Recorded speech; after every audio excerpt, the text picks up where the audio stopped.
बच्चों, जग और मग 7वां सबक हमने देखा है। ये उसी का एक पार्ट है।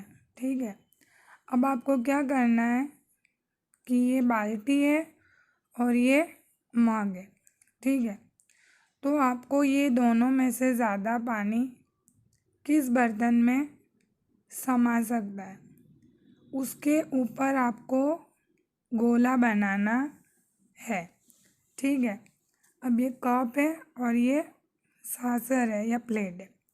अब सबसे ज़्यादा पानी किस चीज़ में समा सकता है, उस पर आपको गोला बनाना है।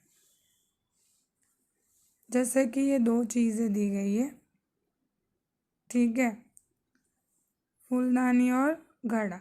तो इस दोनों में से ज़्यादा पानी किस चीज़ में समा सकता है, उस पर आपको गोला बनाना है। ठीक है, तो आपको मुझे ये जैसे भी आपके पास किताबें हैं तो मुझे गोला बनाकर इसका फ़ोटो सेंड करना है, भेज देना है मुझे। ठीक है।